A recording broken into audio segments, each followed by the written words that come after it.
I'm Kaylin Jordan, and I'm here with Catherine Tipper for another episode of Planarchy. We are in our Women's Retirement Security Day series, and today we have a guest duo that we are really excited about. Jessica Porter and Hayley Porter are financial advisors at BPG Wealth Management, and they are founders of the 401k Girls. Their practice centers on financial planning, investment management, and working with business owners to build retirement plans that work, with education at the core of everything they do. Together, they're doing something most of the industry hasn't figured out yet, which is making people want to talk about money. So Jessica, Hayley, welcome to Planarchy. Thank you. Happy to be here. Thanks. We're happy to have you. I know you've already been on our other podcast, so we're excited to finally have you on Planarchy.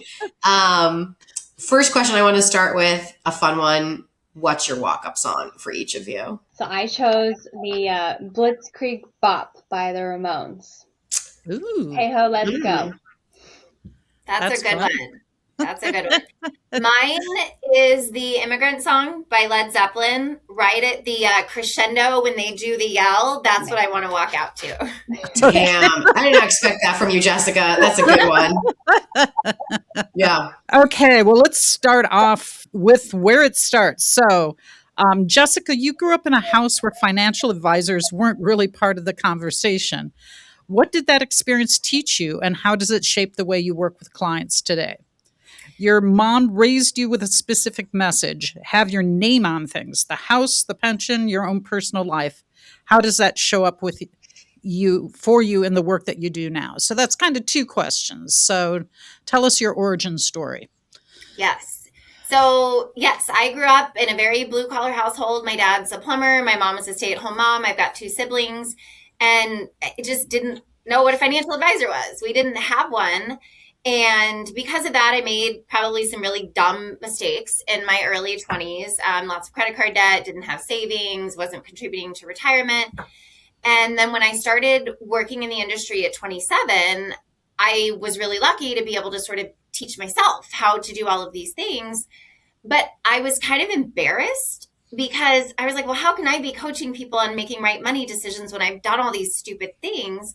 And then I realized that that actually helps because I'm coming from a place of, well, I've been through this too. Let's not be embarrassed. For me, being able to sort of recognize it and get past the embarrassment and say, okay, here's what's happening, actually allowed me to start taking action to correct the mistakes. And so I think for me, that's why education has become super important. I felt like it was something I didn't have, and I think everybody should have access to it. So really being able to explain things and help people understand why this is important is something I felt like I was missing. Mm-hmm. And then as far as, sort of being a woman, my mom's lesson, so she was in a relationship with my biological father who she was financially dependent on and was not a good person. And so her lesson to me was always be able to take care of yourself. Don't ever have to depend on somebody to take care of you. And because what that does is give you options. And that's super important for women, I think, because you can have all the trust you want in a relationship, but life happens no matter what, right? So even if you trust your partner and you're not going to get divorced, what if something happens to them on the way to work in the morning and you don't know what you have? Your name's not on the house. You don't have your own accounts. You don't even know how to get access to everything. And I just don't think that you can be empowered unless you understand what you have, why you have it. And again, that comes back down to the education, why you need these things and why they're so important. Yep. And it's just very interesting how that is kind of, she gave you a great base, meaning like have it in your name. But it is interesting that you just didn't come with the whole idea of this is how it's supposed to work in a larger sense, like have a financial advisor. Making it day to day sometimes is what really is the best part.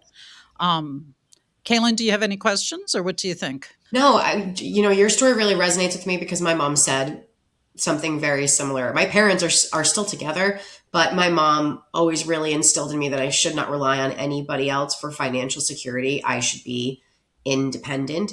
And I think we're probably pretty close in age. So I wonder if there's something with this particular generation of women seeing what their moms went through and not wanting their daughters to have the same situation that they saw their own moms have. And it sounds like your mom had a really like lived experience to influence what she was kind of teaching you. That's absolutely correct. Yep. Well, Hayley, I wanted to tell you with questions for you. I'd love to know what actually happens when you get in front of a group of participants, kind of switching veins a little bit. You know, if you're at an enrollment meeting, what do you think shifts for people in that room when you're there? Yeah, so I made some observations, and there's always a few different types of personalities in the room at an education meeting. You have, and this is not an exhaustive list, but there's always the active listener. That might be the first time someone spoke with them directly about budgeting or 401k. They're soaking in every word. They might be taking notes, and then they're seeking us out after with questions, and they want to know what their next move should be. Then there's the passive listener who may or may not want to be in that meeting. It's mandated that they're there, but their hands might be in their pockets. They're disengaged, but they might not be absorbing everything that we're sharing with them. But we're often actually pleasantly surprised by those people coming up to us after the fact. It's like, okay, you were listening. There was something for you to pick up there. And then there's always the skeptic in the room too. They're listening and engaged, but they might be distrusting of either the message or the financial systems or their pending retirement outcomes that are awaiting them. But often that person is someone that the other employees are looking up to too. So it's important to speak to that person and get our message across to them. So our challenge as advisors, I think, in these meetings is to try to meet each of these types of people where they're at. And that's also why we love offering one-on-one meetings to participants. But the education meetings, the purpose there is to get their wheels turning. And our goal is to create a little bit of urgency for those participants to start now or get serious about thinking about their money, and then talk to an advisor about their personal situation if they're needing a little bit of extra help. But our goal is always to cut out the finance jargon. We're explaining concepts in a way that people are less likely to tune us out, hopefully. And also, with folks receiving so much unsolicited financial information online, we try to maximize our time with this captive audience, right? They can't leave the room, so we have a fixed amount of time to deliver a message and try to maintain their attention long enough to deliver that important message without overwhelming them at the same time. How much time do you feel like you spend in that room helping people unlearn the misinformation they've gotten online? Because I mean, hearing you say that, I imagine that it ends up being a portion of your time.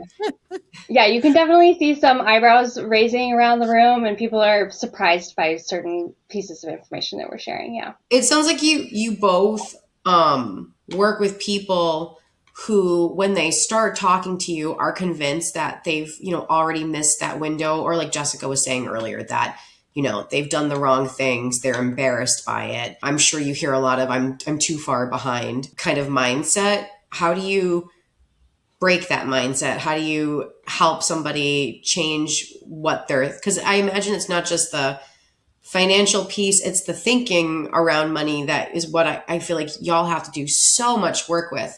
So how do you shift that mindset for someone? Yeah, so as financial advisors, we're obviously numbers people, and we follow the numbers when we're making all the recommendations that we do and in our messaging. But as we also know, there's a lot more that goes into investor decision making. So there's a million things out there competing for your dollars, and we know that some people out there are just taking it one day at a time, like Katherine said. So we're understanding that something that's 20 plus years out, like retirement, is maybe not at the forefront of people's minds. But the 401k is such a powerful tool for saving, and it's important to use empathy in those meetings and those education enrollment meetings and real life examples and illustrations to convey the importance of planning for the future.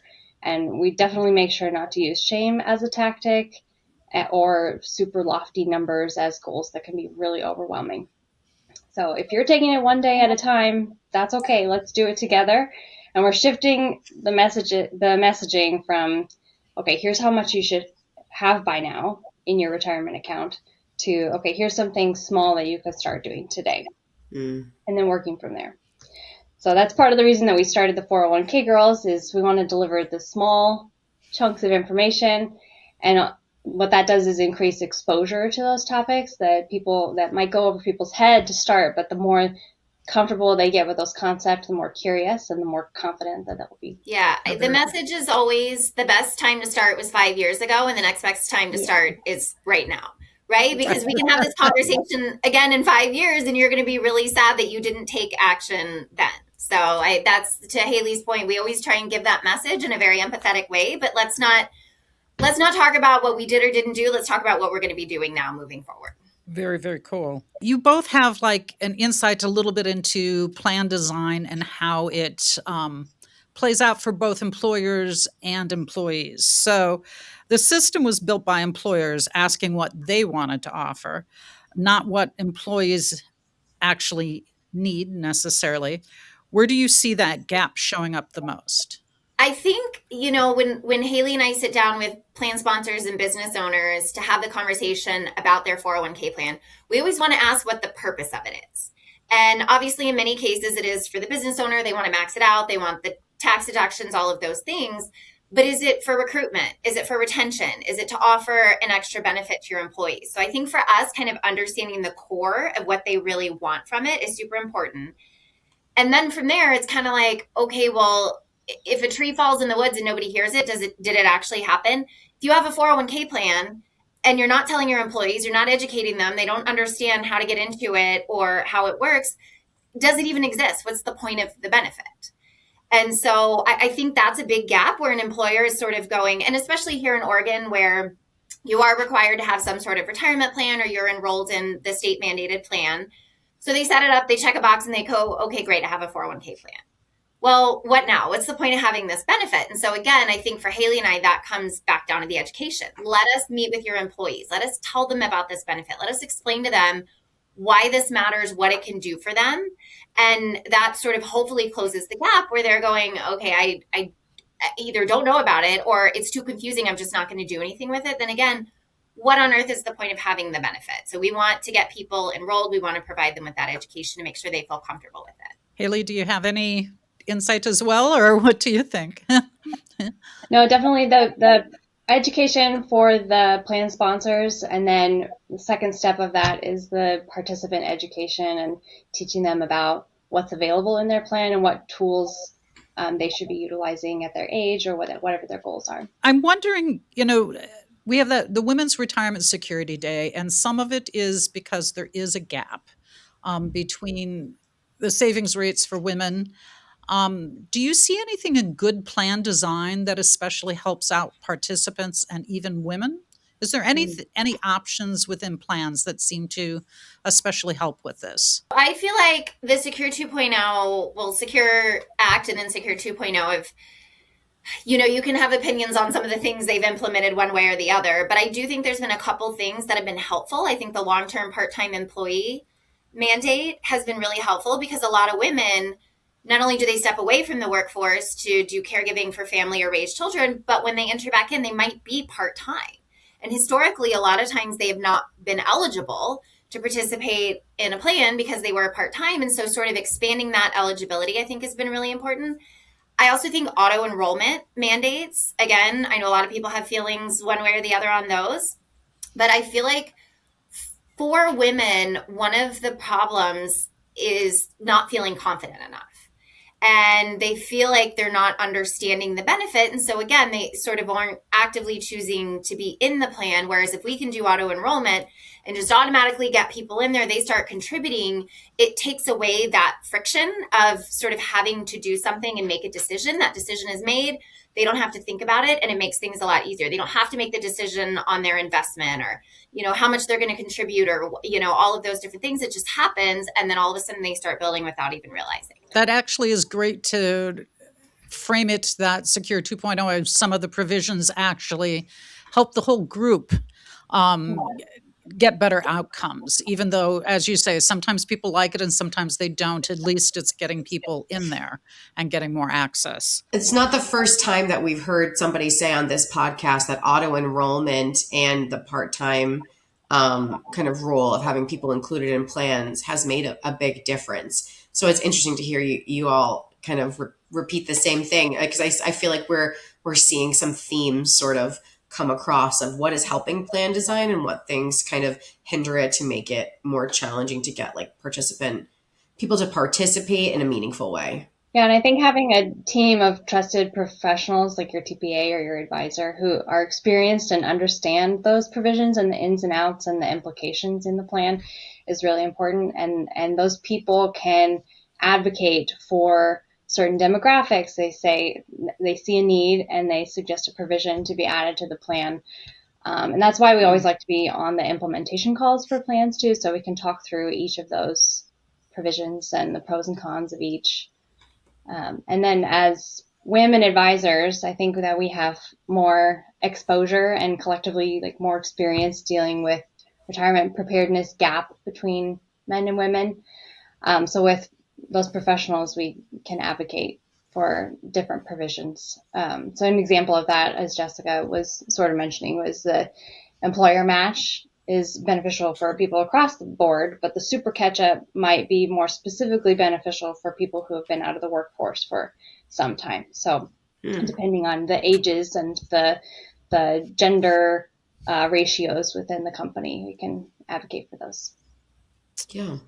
Wow. I'd love to shift our conversation to Women's Retirement Security Day, because I know Catherine's already brought it up. I would love to know, in terms of Women's Retirement Security Day, what you see as the biggest divide between your male and female clients when it comes to retirement savings, and what do you think would help move the needle more towards closing that gap between those, because we do know that there is, all the stats say that men put away much more money than women.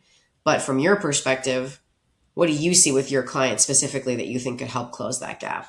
Yeah, so you're absolutely right. And it kind of goes back to what, I mentioned earlier. So a lot of times women are stepping away from the workforce for a certain period of time. So those are automatically years that they're not only not contributing, but they're also not getting an employer match that's going into their plan. They also, again, if they're working part-time, that's less income in general to save towards the future. But also there is still a pay gap between men and women. And so if both participants are doing 5%, but their income is different, then that 5% is a lot less impactful on one side than the other. So I think for us, there's a couple of things. Number one, again, it's not a competency issue with women, it's a confidence issue.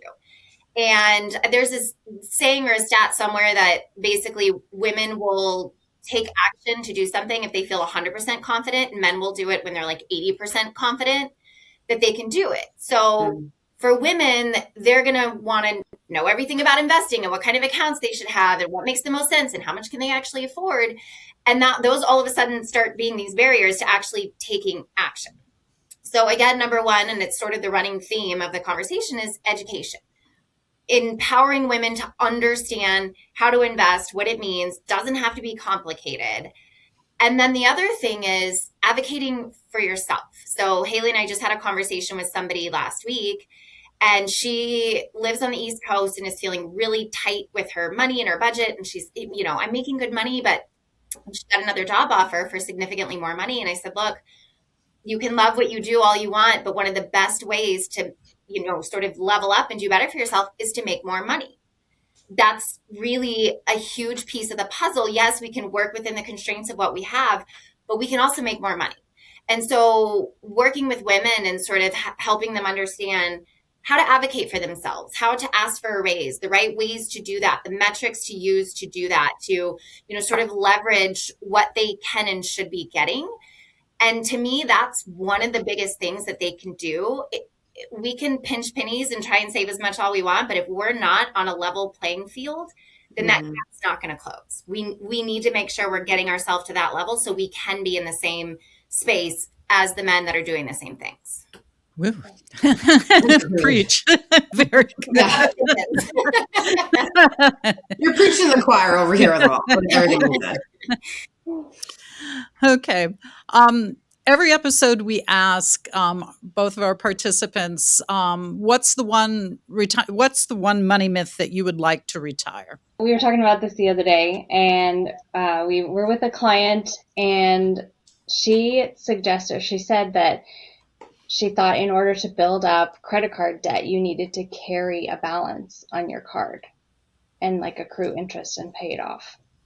And we both went, oh no, that's not true. You were misinformed. And so I have a clue of who must have started that rumor, but I would like to put that one to rest really quickly. Mm-hmm.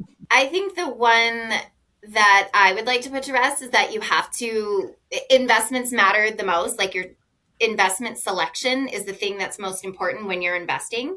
And I think people spend so much time, should I be investing in SpaceX? Should I be picking this specific investment? Should I be putting all my money in crypto? All of these things that are like, I could make a whole lot of money. It's like a get rich quick thing. And that's a myth. It's boring. Investing is boring. It should be boring, or it's probably gambling.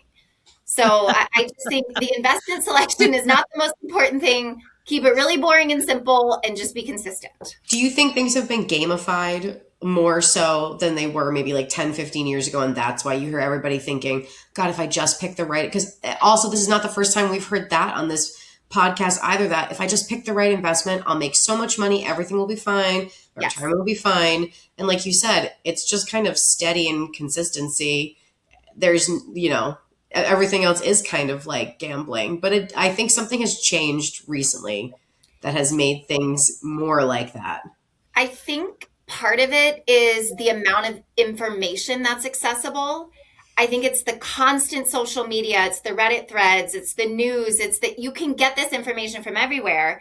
And let's be honest, the ones that you're hearing about are the ones that were super lucky, the GameStop or the made a bunch of money on crypto or, whatever it is. You're not hearing about the thousands of people that also lost money and that. You're just hearing about the good stuff. And so I think you're right. It becomes this like, you're hearing these stories, it's this constant information, and you think, oh, that's how I do it.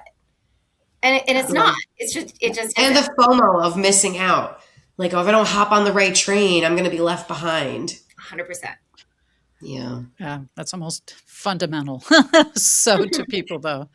So, well, we very much appreciate you taking this time to talk with us through this all. And if you have questions, you can contact us at sales@hunterbenefits.com. Is the best way to get a hold of both of you through your LinkedIn, or what's the best way to get a hold of you both? Yes, we're on LinkedIn at the 401k Girls. We're also on Instagram at the 401k Girls. And there's different content on either platform. So I would suggest following us both places. Get twice as much content. Okay, Yeah. That's fantastic. Okay, well, I always love seeing how you've grown in terms of what you do online. Very visually good, and very like you do the short little bits to teach, and that's really an excellent way of getting people's attention. So I love seeing you guys kick it out.